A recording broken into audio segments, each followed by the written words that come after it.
نوينا أن نقرأ سورة الفاتحة بنية الشفاء إلى روح والجسد شيوخنا وخصوصا الحبيب محمد باقر بن شيخ أبو بكر بن سالم والحبيب أبو بكر بن حسن العطاس الزبيدي والأستاذ كي هاجي روعي وكي هاجي عصب الله وجميع شيوخنا أنت تعلم بأسمائهم وإلى حضرة النبي الفاتحة. أعوذ بالله من الشيطان الرجيم. بسم الله الرحمن الرحيم. الحمد لله رب العالمين الرحمن الرحيم مالك يوم الدين إياك نعبد وإياك نستعين اهدنا الصراط المستقيم صراط الذين أنعمت عليهم غير المغضوب عليهم ولا الضالين آمين. السلام عليكم ورحمة الله وبركاته. الحمد لله الذي أنزل القرآن بلسان عربي مبين ثم الصلاة والسلام على سيدنا محمد المبعوث رحمة للعالمين وعلى آله وصحبه أجمعين. أما بعد وقد قال العلماء في كتاب Kanjin Najah Wassurur. Para ulama menyatakan di dalam kitab berjudul Kanjin Najah Wassurur, Rajab Syahru Zar'i wa Sya'ban Syahru Suqyi wa Ramadan Syahrul Hasad. Rajab bulan menanam kebaikan, Sya'ban bulan menyirami kebaikan, Ramadan bulan memanen kebaikan. Di ucapan yang lainnya para ulama mengatakan seperti Sayyidi Syekh Abdul Qadir Jilani di dalam kitab Al-Gunyah, Rajab Syahrul Istighfar wa Sya'ban Syahrus Salati Wassalami ala Khairil Anam wa Ramadan Syahru Tilawatil Quran. Rajab bulan istighfar, Sya'ban bulan salawat dan salam kepada sebaik-baiknya manusia Nabi Muhammad sallallahu alaihi wa barak wasallam, dan Ramadan bulan membaca Al-Quran. Jadi di saat ini kita berada di bulan Rajab, kita lebih dominan mengisi zikirnya dengan istighfar, dengan bertobat kepada Allah Subhanahu wa taala. Innallaha yuhibbut tawwabin wa yuhibbul mutatahhirin. Firman ini menunjukkan taubat dulu baru bisa dekat dengan Allah. Taubat dulu baru bisa suci. Makanya Allah sebutkan sesungguhnya Allah mencintai orang-orang yang bertobat. Ini yang pertama. Setelah bertobat baru bisa suci. Maka kita ini harus memperbanyak yang disebut dengan al-i'tiraf, mengakui diri kita ini banyak dosa. Itu yang pertama. Kita ini kalau Allah buka aib kita, kita akan saling jijik melihat masing-masing. Tapi karena Allah punya sifat kasih sayangnya, Allah tutup aib kita. Nah sehingga ketika Nabi ajarkan satu istighfar kepada kita, disebut dengan Sayyidul Istighfar. Itu luar biasa doa atau pemimpin istighfar tersebut. Diawali dengan pengakuan, Allahumma anta rabbi la ilaha illa anta khalaqtani wa ana 'abduka wa wa'dika ma mastata'tu. A'udzubika min syarri ma sana'tu abu laka bi ni'matika alayya wa abu bi dzanbi faghfirli fa innahu la yaghfiru dzunuba illa anta. Jadi istighfar atau bertobat yang benar itu pertama al-i'tiraf, mengaku dulu. Saya banyak salah, banyak dosa. Semua amal ibadah yang saya lakukan juga banyak kurangnya. Maka ya Allah ampunilah saya. Allahumma anta rabbi, engkau adalah Tuhanku, penciptaku. Anta rabbi, la ilaha illa anta, tidak ada sembahan kecuali hanya engkau. Khalaqtani, engkau telah ciptakan aku. Wa ana abduka, saya hambamu. Wa ala ahdika, janji saya kepadamu saya lakukan semampu saya. Belum bisa dikatakan sempurna. Mastata'tu. Kemudian ditutup, fa innahu la yaghfiru dzunuba illa anta. Sesungguhnya tidak ada yang bisa mengampuni seluruh dosa terkecuali hanya engkau ya Allah. Itu. Tadi kita baca maulid, ada di bagian Rabbi faghfirli dzunubi bi barakati hadi Muhammad. Rabbi faghfirli dzunubi ya Allah bi barakati hadi Muhammad. Istighfar yang kedua lewat Nabi Muhammad. Orang yang salawat kepada Rasul sudah masuk juga pengampunan dosa. Karena di dalam Al-Quran Allah Ta'ala berfirman, Inna Allaha wa malaikatahu yusalluna ala nabi ya ayyuhalladzina amanu sallu alaihi wa sallimu taslima. Jadi ketika kita bersalawat kepada Rasulullah, kita dapat rahmatnya Allah dan istighfarnya malaikat. Nah, malaikat beristighfar kepada kita. Al-Imam Al-Ghazali menceritakan di dalam kitab Muqasyafatul Qulub yang lahir tahun 450 Hijriah, wafat 505 Hijriah, ketika ada salah seorang hamba bersalawat kepada Nabi Muhammad sallallahu alaihi wasallam, Allah menciptakan malaikat. Jadi ada satu malaikat, dia menyelam di dalam lautan cahaya. Allah perintahkan malaikat masuk ke lautan cahaya tersebut, yang sayap malaikat itu baina masyriq wal maghrib, antara timur dan barat, itu baru sayapnya. Ketika ada salah seorang umat Nabi Muhammad bersalawat kepada Rasulullah sallallahu alaihi wa alihi wa barak wasallam, Allah perintahkan malaikat tersebut menyelam di lautan cahaya itu. Setelah itu diperintahkan untuk bangkit dari lautan cahaya itu. Ketika malaikat itu bangkit, maka di setiap tubuh malaikat itu menetes daripada cahaya yang bersumber dari lautan cahaya tersebut. Dan sayapnya malaikat timur dan barat. Setiap tetesan yang mengalir dari tubuh malaikat tersebut yang begitu besar, itu malaikat, Allah ciptakan setiap tetesnya malaikat. Berapa miliar itu malaikat. Dan ke semua malaikat itu Allah perintahkan yastaghfiruna liman yusalli wa yusallim ala sayyidina Muhammadin sallallahu alaihi wasallam ila yaumil qiyamah. Allah perintahkan malaikat-malaikat tersebut beristighfar kepada orang yang bersalawat dan memberikan salam kepada Nabi Muhammad sallallahu alaihi wasallam sampai hari kiamat. Jadi kalau salawat itu sudah masuk istighfar, bahkan jauh lebih mustajab, karena yang istighfar malaikat.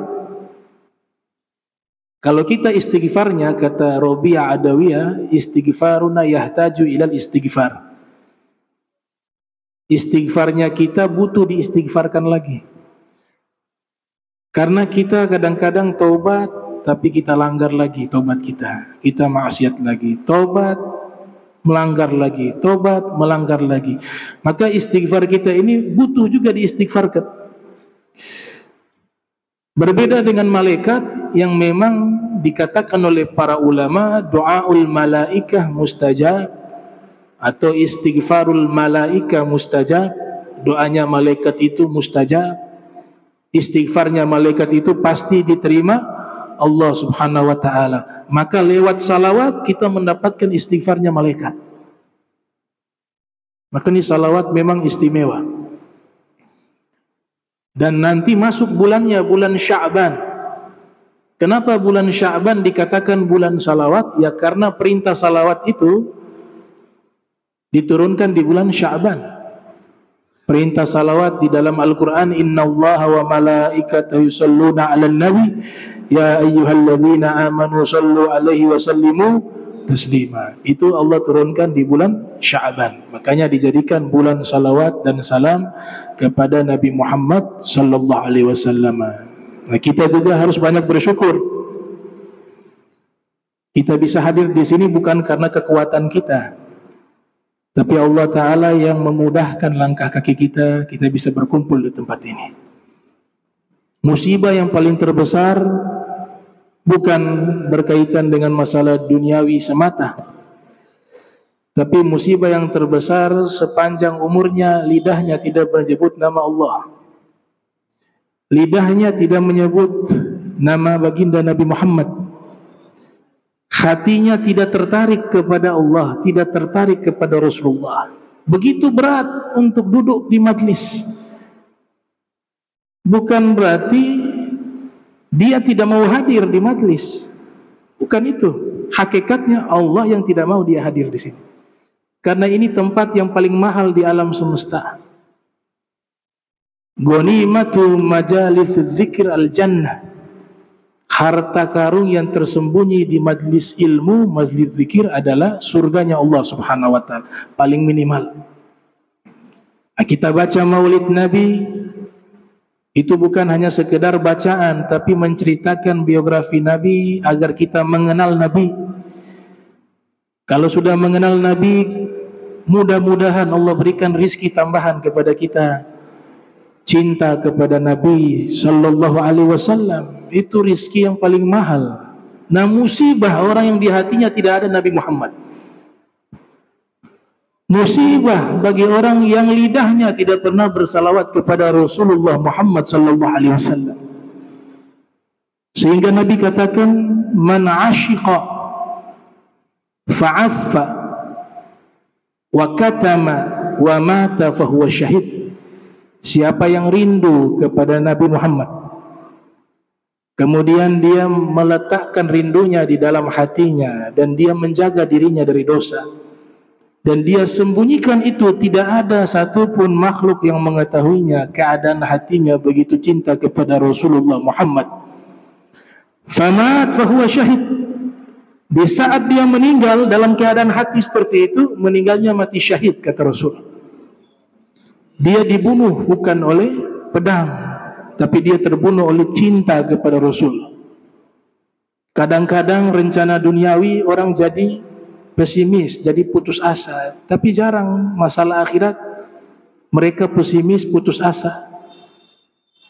Kadang-kadang kita punya rencana, Allah hancurkan rencana itu agar rencana itu tidak menghancurkan kita. Kadang-kadang kita menganggap satu hakikat kebahagiaan semua hanya terikat dengan harta, kemewahan duniawi. Padahal ada sekelompok manusia, mereka sudah menggapai kenikmatan dengan mengenal Allah dan mengenal Nabi Muhammad sallallahu alaihi wasallam. Sehingga Ibrahim bin Adham mengatakan, seandainya para raja-raja yang ada di muka bumi ini, mereka mengetahui kenikmatan yang saat ini kami rasakan di dalam hati kami, mengenal Allah, mengenal Rasul, kenikmatan taat kepada Allah, kenikmatan taat kepada Rasul, kenikmatan cinta kepada Allah, kenikmatan cinta kepada Rasul. Seandainya para raja ini tahu kenikmatan tersebut yang kami miliki, pasti mereka datang memerangi kami untuk mengambil nikmat tersebut. Tapi mereka tidak faham. Hum la ya'qilun. Mereka tidak bisa berfikir. Hum la ya'lamun. Mereka tidak tahu. Ini satu langkah awal, saudara-saudara sekalian, yang sudah senang majlis ilmu, ketahuilah Allah sudah pilih kalian dari sekian miliar umat. Ada orang asyik dengan maksiat, tapi kalian diizinkan Allah asyik dengan ketaatan. Ada orang asyik dengan hura-hura, dengan foya-foya. Kalian asyik bersalawat kepada Nabi Muhammad. Kalian tahu berapa mahal, berapa harganya, berapa besarnya harga menyebut nama Allah. Kita mengatakan Allah khairun minad dunya wa ma fiha. Itu lebih mahal dari dunia dan seisi dunia. Sebab lafaz Allah, ini dunia masih dijaga oleh Allah. Kalau lafaz Allah sudah tidak ada, maka Allah hancurkan ini alam semesta. La taqumu sa'ah wa man yaqul Allah Allah. Hari kiamat tidak mungkin terjadi jika masih ada orang mengucapkan Allah Allah, walaupun satu orang yang hidup di dunia, dengan sebab dia satu orang mengucapkan lafaz Allah, alam semesta ini dijaga oleh Allah. Itu harganya lafaz jalalah. Namanya apa? Lafzul jalalah. Dan berapa mahalnya mengucapkan salawat salam kepada kekasih hati kita, baginda Nabi Muhammad. Pernah tidak tengah malam kita menyebut nama beliau? Kita salawat kepada beliau menggunakan kata engkau. Assalatu wassalamu alaika ya Rasulullah. Faham tidak kata engkau? Engkau itu berarti ada di depan kita. Kalau dia lil ghaib, salawat dan salam kepadanya jauh. Tapi yang Nabi ajarkan dan kita baca dalam salat, assalatu wassalamu alaika ya Rasulullah. Salawat dan salam kepadamu. Kamu ada di depan. Wa'lamu anna fikum Rasulullah. Ketahuilah di tengah-tengah kalian ada Rasulullah Muhammad sallallahu alaihi wasallam. Nah, cuma kita yang menghalangi diri kita. Kita yang menutup hati kita. Tapi alhamdulillah, ini langkah awal kita sudah istiqomah. Allah sudah pilih kita bisa istiqomah hadis majlis ilmu, itu mahal saudara-saudara sekalian. Allah sudah pilih kita bisa jaga salat 5 waktu, itu mahal saudara-saudara sekalian. Itulah nikmat yang sesungguhnya. Itulah hakikat rizki yang sesungguhnya. Oleh sebab itu, kadang-kadang kita baca firman, ini hati terenyuh, hati terasa sedih. Sedih bukan karena orang lain saja, tapi sedih terhadap diri kita sendiri. Sudah berapa puluh tahun kita hidup di dunia ini, kita belum menggapai yang namanya kenikmatan khusyuk. Kita harus jujur itu. Sudah berapa puluh tahun kita hidup di dunia ini, belum pernah mimpi Nabi Muhammad SAW. Berarti kita masih banyak kekurangan, ikhwanul muslimin. Cita-cita yang tertinggi itu, cita-cita yang luhur itu, dan itu yang disebut sukses oleh Allah.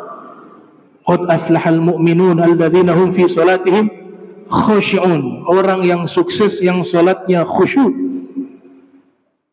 Orang yang sukses pernah walaupun sekali, walau marratan wahidatan, ra'an nabiyya sallallahu alaihi wasallam fil manam. Walaupun sekali dia menatap wajah Rasul. Itu yang dicari, tidak yang lain. Yang ada ini fata morgana. Jika tidak terikat dengan kebahagiaan yang abadi di surganya Allah, kita lempar ini di tong sampah, kemudian kita kejar bangke. Kita tinggalkan sholat hanya untuk mengejar dunia. Kita membuang waktu kita hanya untuk berfoya-foya. Ikhwan muslimin, ingat, semua umur ada batasnya, ada waktunya. Kita akan kembali kepada Allah, dan kita akan tinggalkan dunia yang sementara ini, yang fana ini, yang fata morgana ini. Maka jangan sampai salah di dalam melangkah di kehidupan kita yang sesaat ini. Ad-dunya kasarab, gurra man ra'ahu wa khaba man rajahu. Dunia fata morgana. Fata morgana, kita lihat ada air dari jauh, tapi makin mendekat dia makin jauh. Karena itu hanya khayalan. Itu bukan sesuatu yang nyata. Begitulah para ulama umpamakan kehidupan dunia.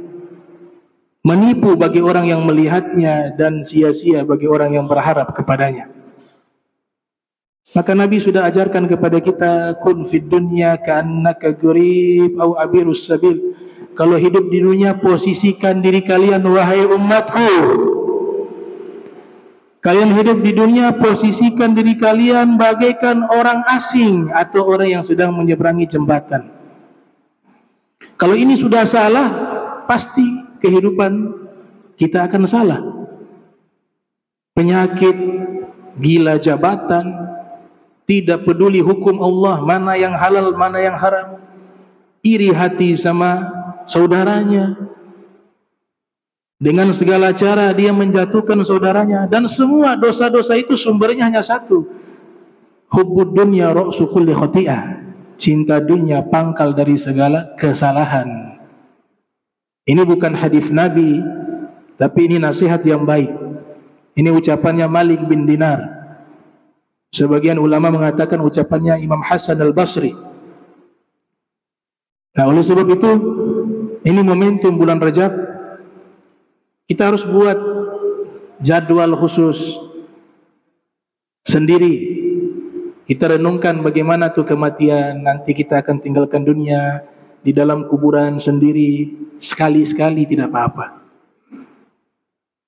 Kita renungkan hari kiamat, kita bangkit, semua perbuatan kita ditanya oleh Allah. Yang baik ditanya, yang buruk juga ditanya, dan terdata semuanya. La yughadiru saghiratan wala kabiratan illa ahsaha. Yang kecil yang besar semuanya tertulis. Belum lagi ada malaikat di kanan kiri kita, ma yalfidhu min qaulin illa ladaihi raqibun atid. Kita mengucapkan qaulin, hadza makna ma'rifah lah nakirah, qaulin. Satu kata dicatat sama malaikat. Maka ini kita muhasabah, bulan Rajab, bulan istighfar. Allah Ta'ala buka pintu taubat seluas-luasnya. Bisa bayangkan begitu indahnya Allah. Sifat Allah begitu indah. Pendosa dipanggil hamba-hambaku. Qul ya ibadi alladzina asrafu ala anfusihim la taqnatu min rahmatillah.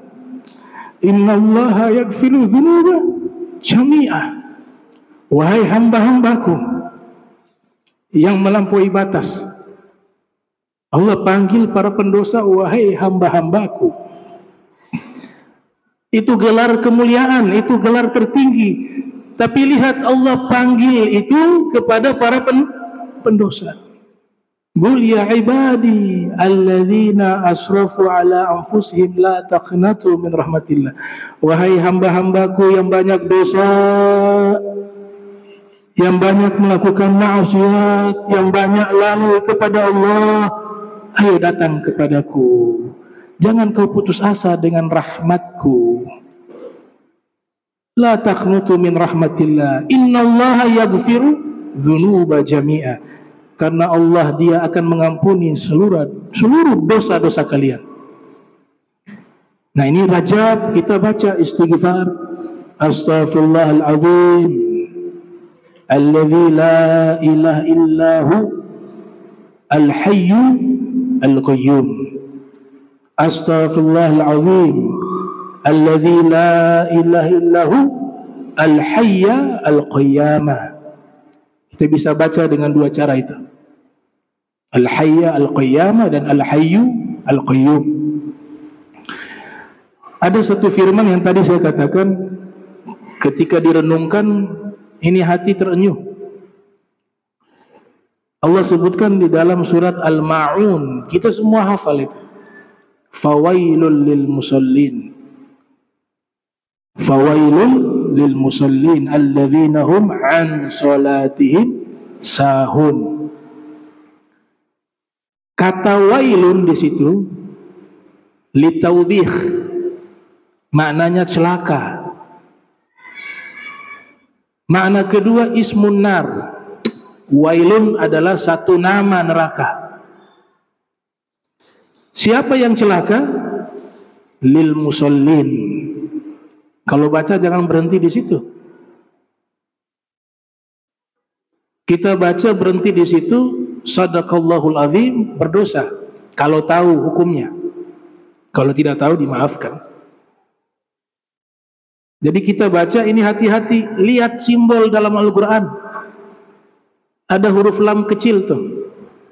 Di fawailul lil musallin ada huruf lam kecil. Apa maknanya itu? Adamul waqfi. Jangan berhenti di situ. Makna berhenti di situ, berhenti membaca Al-Quran. Bukan kita baca napasnya sampai di situ, kemudian kita lanjut, bukan itu. Itu yang dimaksud oleh Sayyidina Ali bin Abi Thalib ketika ditanya tafsir Al-Quran, warattilil Qur'ana tartila, bacalah Al-Quran dengan tartil. Beliau mengatakan maknanya tajwidul huruf, ma'rifatul wukuf. Baca Al-Quran dengan tartil artinya memperbagus bacaan huruf dan mengetahui kapan berhenti membaca Al-Quran. Jadi lam itu artinya adamul waqfi, tidak boleh berhenti. Kenapa? Karena ketika kita berhenti maknanya keliru. Maknanya adalah fawailul lil musallin, celakalah orang-orang yang sholat. Maka yang sholat semuanya celaka. Padahal lanjutannya itu ada. Bukan orang-orang yang sholat celaka. Fawailul lil musallin alladzina hum an salatihim sahun. Ya, yang celaka mereka ini. Mereka yang lalai dalam sholat mereka. Sahun. Jadi huruf lam itu, huruf qaf, huruf shad, dan beberapa huruf dalam Al-Quran itu buatan ulama. Itu buatan ulama. Abad ke-5, abad ke-6 Hijriah di Persia. Untuk mempermudah kita ketika kapan kita berhenti, kapan kita menyambung bacaan. Ada huruf qaf namanya apa? Al-waqfu aula. Kita berhenti bacaan di situ lebih bagus daripada disambung. Ada shad kecil namanya al-waslu aula. Menyambung bacaan lebih afdal daripada berhenti. Ada lam kecil adamul waqfi. Jangan berhenti di situ baca Al-Quran. Makna berhenti di situ selesai baca Al-Quran. Jadi apa yang dimaksud celaka bagi orang-orang yang sholat, kita merujuk di dalam kitab tafsir. Di antaranya tafsir Jalalain, ditulis oleh dua orang ulama, As-Suyuti dengan Al-Mahalli. Ketika menafsirkan sahun, ghafilun yuakhirunaha an waqtiha. Makna orang-orang yang celaka, orang-orang yang sholat yang celaka, yang mereka sholatnya itu lalai, maknanya ghafilun, orang-orang yang lalai, yuakhirunaha an waqtiha, mereka sering menunda-nunda waktu sholat sampai akhirnya sholat di luar waktu. Ini yang buat hati kita terenyuh, sedih. Maksudnya ini dia sholat. Ini yang disebut celaka, dia sholat. Tapi sholatnya di luar waktu. Bagaimana kiranya yang meninggalkan sholat? Ini yang sudah sholat celaka. Karena punya kebiasaan injury time terus. Jadi injury time bukan hanya di sepak bola. Ada juga sholat injury time. Sudah mau dekat-dekat waktu sholat yang lain, baru dia sholat. Itu masuk ayat ini, celaka kalau jadi kebiasaan.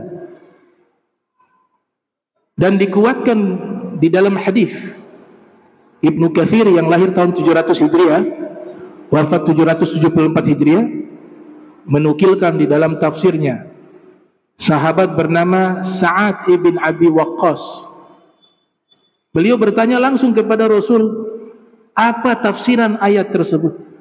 Sa'altu Rasulullah sallallahu alaihi wasallam an qaulillahi ta'ala fawailul lil musallin alladzina hum an salatihim sahun. Saya bertanya kepada Nabi, apa yang dimaksud celaka orang-orang yang salat yang mereka lalai dari salat mereka? Apa jawaban Nabi? Humul ladzina yuakhiruna as-salata an waqtiha. Mereka adalah orang-orang yang menunda-nunda waktu salat hingga keluar dari waktunya. Dia dapat wail, bisa dua, celaka atau neraka wail. Nah, kalau kondisi tertentu mungkin kecapean, ada uzur, kita bangun, tidur, kecapean, asar, tahu-tahu bangun sudah dekat maghrib. Ya khuliqal insanu dha'ifa. Kita akui kita manusia lemah. Sehebat-hebatnya kita menjaga diri kita, pasti ada yang luput. Tapi Allah Ta'ala pandai menilai hambanya, tahu mana yang sengaja, mana yang tidak sengaja, tahu, gak bisa direkayasa. Tidak sengaja ketiduran, a'zarus sholati ithnani, ujur sholat hanya dua. Uzur sholat hanya dua. Yang pertama an-naum, yang kedua nisyan. An-naum artinya apa? Ketiduran, bukan tidur. Makanya ulama memakruhkan, kalau kita biasanya tunggu waktu subuh, tidur sedikit, biasanya bablas, bisa jadi haram. Jangan tidur berarti. Oh masih lama, baguling sedikit dulu. Tahu-tahu bangun sholat duha, jam 9. Nah kalau model begini, jangan tidur. Kalau sudah bangun, dia usaha untuk bisa dapat waktu subuh. Makanya dilarang tidur di waktu itu. Kalau model seperti ini. Nah kalau ketiduran beda, tidak sengaja ketiduran, asar belum dia lakukan, tahu-tahu bangun sudah dekat maghrib, dia buru-buru wudu, dia sholat. Ketika sholat belum dapat satu rakaat azan, maka sholatnya itu bubar. Sholatnya karena niat adaan tadi, karena sudah keluar waktu, dia harus mengulang sholat dengan niat khodoan, mengkodok sholat, karena khurujul waqt. Tapi kalau dia lakukan pas sholat asar sudah dekat maghrib, bangun dari tidurnya, dia sholat, sudah dapat ruku, kita ambil pendapat yang paling aman dah. Ruku dapat, sujud juga dapat. Satu rakaat dia bangun dapat, tahu-tahu azan, maka sholatnya adaan, lanjutkan.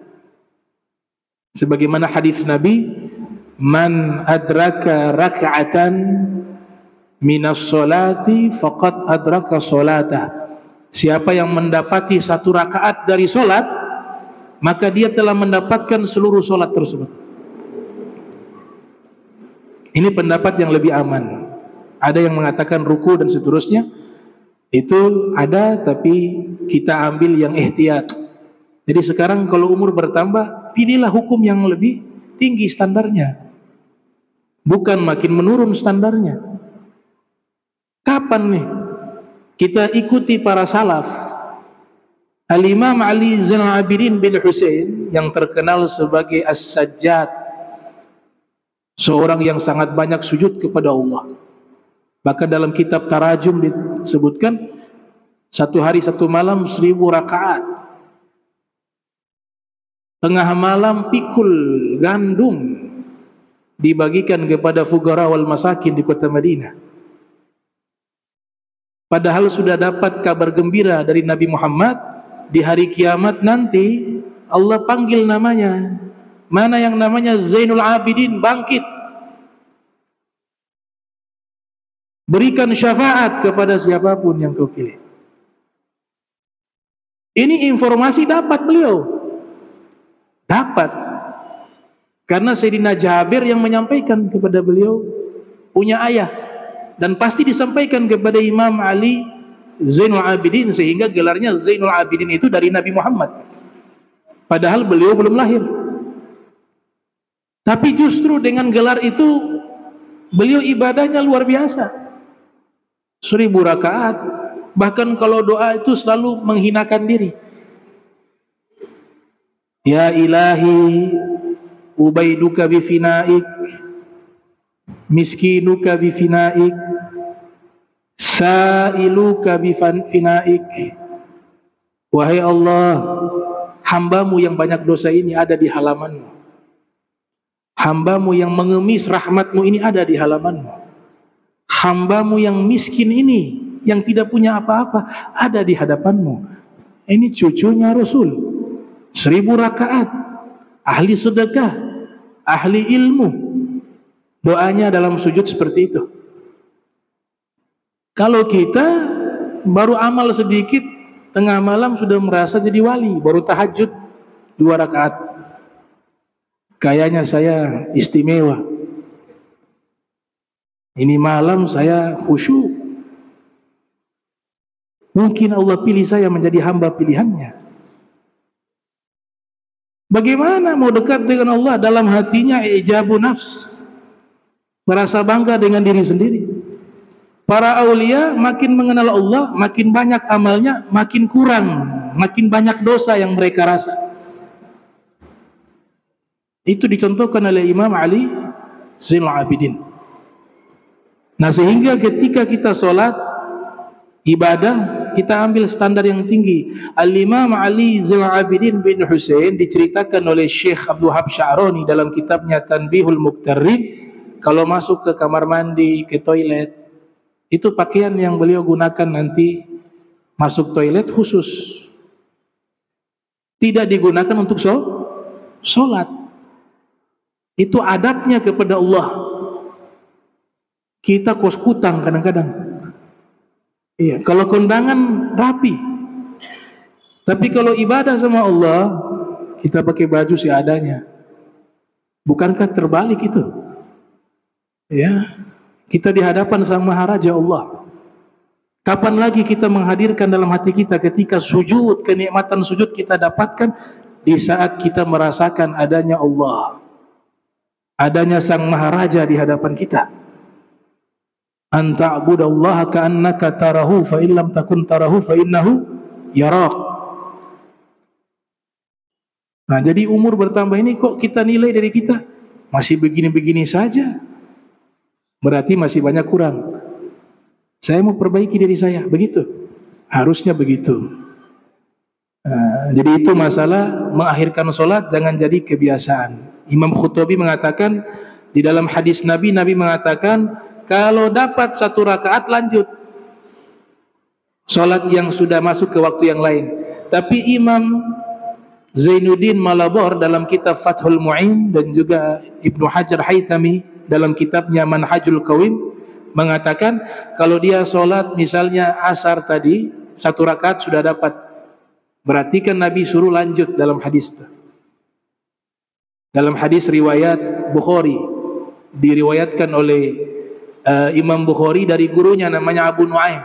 Abu Nuaim mendapatkan dari gurunya namanya Syaiban. Syaiban mendapatkan dari gurunya namanya Ibnu Abi Kathir, mendapatkan dari gurunya namanya Abi Salamah, mendapatkan dari gurunya Abi Hurairah. Abi Hurairah mengatakan Rasul sallallahu alaihi wasallam bersabda, "Idza adraka ahadukum sajdatan min salatil asri falyutimma salatah." Kalau kalian mendapati sujud dari salat asar sebelum tenggelamnya matahari, maka sempurnakan solatnya. Artinya disuruh lanjut. Wa idza adraka sajdatan min salati subhi qabla an tatlu asy-syams falyutimma salatahu. Apabila kalian solat subuh 1 rakaat kalian dapati sebelum matahari terbit, maka sempurnakan solatnya. Nah, itu jadi hitungannya 1 rakaat. Imam Khuttabi mengatakan al-murad bis sajdah ar-rak'atu bir ruku'iha wa sujudiha. Makna sujud di situ adalah 1 rakaat. Karena dihitung 1 rakaat ketika sudah selesai dari 2 kali sujud. Maka sempurna rukunya dan sujudnya dapat 1 rakaat. Nah, ini masalah tentang apa? Salat yang sudah di akhir waktu. Yang kedua, salat masbuk. Dia terlambat juga, tapi terlambatnya tidak sempat baca suratul Fatihah. Imam posisi ruku, dia langsung ikut ruku, dapat 1 rakaat. Tidak perlu dia baca Fatihah, yang dia baca hanya niat, dia menghadirkan niat dan takbiratul ihram. Ditanggung Fatihahnya oleh imam. Kaidah mengatakan man adraka ruku'al imam faqad adraka rak'atan. Siapa yang mendapati rukunya imam, maka dia mendapati 1 rakaat. Di dalam kitab Aunul Ma'bud, syarah Sunan Abi Daud, ditulis dalam kitab tersebut, "Dhahaba al-jumhur minal a'immati ila man adraka al-imama raqi'an dakhala ma'ahu wa in lam yakun min qiraati syai'." Orang yang dia ketika mendapati imam ruku, maka dia masuk ke dalam solat tersebut, dapat 1 rakaat walaupun dia belum sempat membaca apapun. Justru ketika baca imamnya sudah i'tidal dan dia ikut, itu justru jadi problem, jadi masalah. Walaupun memang ada ulama lain mengatakan tetap mengulang 1 rakaat karena tidak baca Fatihah. Tapi jumhur mengatakan sudah dapat ruku, sudah dapat 1 rakaat. Nah, salah satu tokoh ulama besar namanya Sayyid Ahmad bin Muhammad Al-Ghumari bahkan menulis 1 kitab khusus terkait masalah masbuk, berjudul Nafsur Raw'i fi anna rak'ata la tudriku birruku'i. Itu kitab itu khusus membahas tentang masbuk. Kalau Jumatan beda. Syekh Abdul Wahab dan Syekh Zakaria Al-Ansari dalam kitab Fathul Wahab, beliau mengatakan kalau Jumat orang terlambat datang, tahu-tahu sudah rakaat kedua, imamnya sudah selesai ruku, jadi standarnya hitungan ruku, sudah i'tidal, dia baru datang, maka dia nanti solatnya solat zuhur, tapi niatnya sholat Jumat. Makanya ini yang unik di dalam fikih, dikatakan nawa wala sholla wala nawa. Mereka katakan begitu. Dia niat tapi tidak sholat, dia sholat tapi tidak niat. Maksudnya apa? Maksudnya dia niatnya tetap Jumat, tapi sholatnya bukan sholat Jumat, sholat zuhur. Itu yang dikatakan niatnya, dia niat ya sholat tapi dia tidak sholat, artinya tidak sesuai dengan niatnya. Nah, sebaliknya juga, dia sholat tapi tidak niat, maknanya dia sholatnya sholat zuhur tapi niatnya sholat Jumat. Nah, itu teka-teki di dalam fikih. Itu hanya terjadi di sholat Jumat. Kalau dia datang ruku imam rakaat kedua sholat Jumat, dia langsung ikut ruku, niat takbir ruku, maka sudah dapat 1 rakaat. Selesai imam salam, tambah 1, selesai. Tapi kalau datangnya tahu-tahu sudah i'tidal di rakaat kedua, maka dia sholat zuhur 4 rakaat. Nah, itu yang kedua. Yang terakhir, yang ketiga, di hadis tadi Nabi sebutkan sholat asar dan sholat subuh. Ini 2 sholat yang istimewa karena pertukaran malaikat itu di 2 waktu itu. Dalam hadis disebut sholat as-sholatul wusta, sholat pertengahan. Hafizu ala sholawati was sholatil wusta wa qumu lillahi qanitin. Jagalah kalian sholat dan sholat pertengahan, dan berdirilah di hadapan Allah dalam keadaan kunut.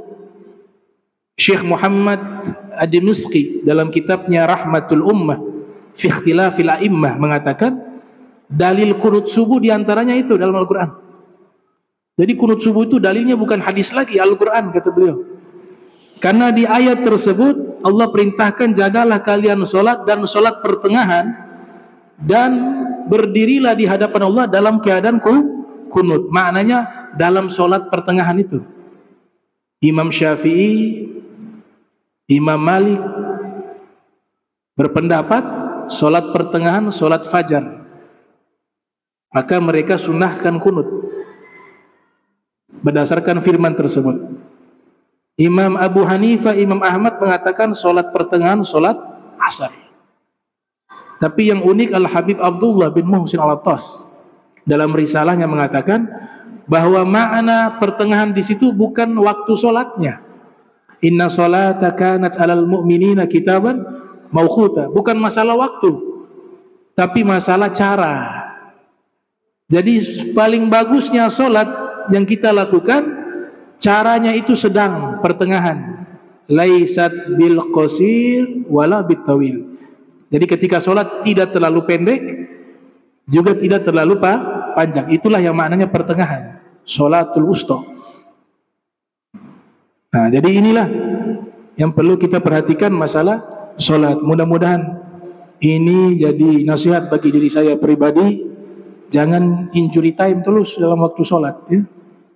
Namanya solat injury time. Iya. Mau akhir-akhir baru solat. Itu dikatakan oleh Syekh Zainuddin. Dia solat tapi yang 1 rakaat diterima oleh Allah, 3 rakaat dosa. Kenapa? 3 rakaatnya sudah keluar waktu, 1 rakaatnya masih dapat waktu. Jadi beliau jelaskan apa? Solatnya itu asar 4 rakaat. 1 rakaat dia dapat, belum keluar waktu. Bangun dari 1 rakaat, azan maghrib. Maka kata beliau, sisanya itu dosa 3 rakaat. Kenapa? Karena dia sholatnya di luar waktu. Tapi kewajibannya gugur. Kewajibannya gugur. Yang bahaya yang tidak buat sama sekali. Ini ceritanya orang sholat ini. Bagaimana yang tidak sholat? Saya dapat satu riwayat itu yang buat saya sampai hari ini takut meninggalkan yang namanya sholat. Mau dalam keadaan lagi apapun kita jaga. Urusan sholat sendiri berjamaah itu tingkatan berikutnya. Yang penting sholat dulu deh.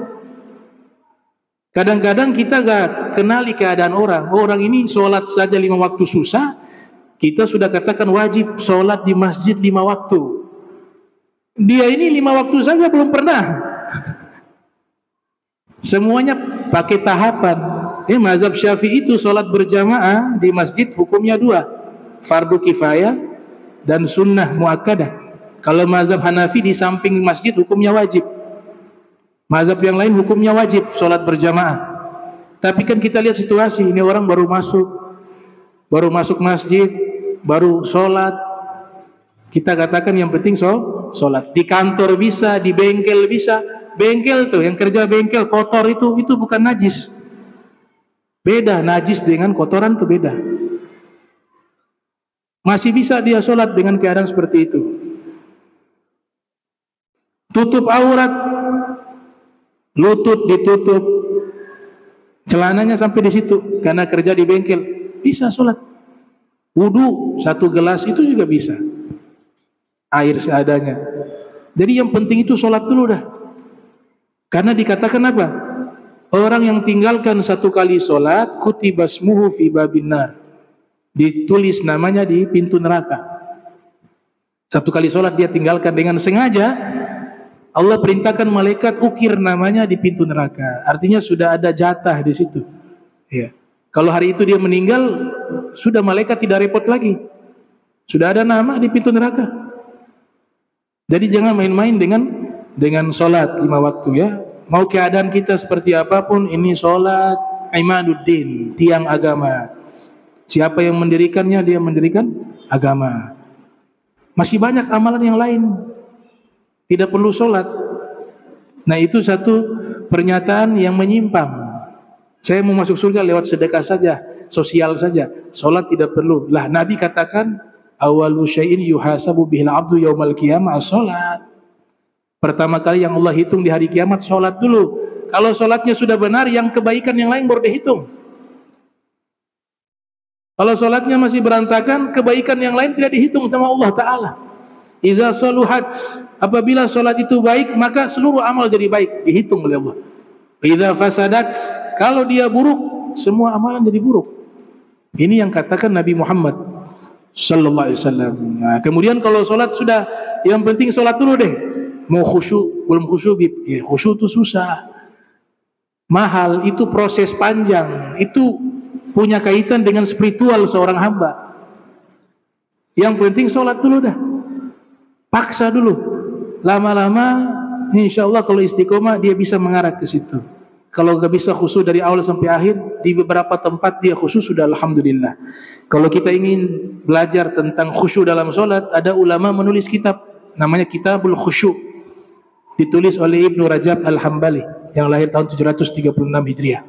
Ya insyaallah mudah-mudahan Allah Ta'ala berikan istiqomah kita, dan Allah Ta'ala ampunkan dosa kita yang hadir di sini maupun yang tidak hadir. Mudah-mudahan Allah Ta'ala berikan kita istiqamah fi ta'ah wal ibadah, meninggal husnul khatimah setelah panjang umur, sehat wal afiyah. Allahumma jam'ana hadza jam'a marhuma wa tafarraqna ma tafarraqa ma'suma wa la taj'al minna wa la minna shakila mahruma.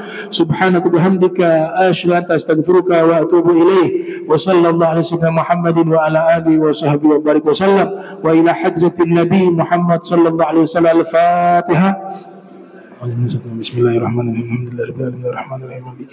Iyyaka na'budu wa iyyaka nasta'in. Shiratal mustaqim shiratal ladzina an'amta 'alaihim. Subhanakallahumma tahiyatu fiha salam wa akhiru da'wana alhamdulillahirabbil alamin. Wa la afu minkum. Wassalamu alaikum warahmatullahi wabarakatuh.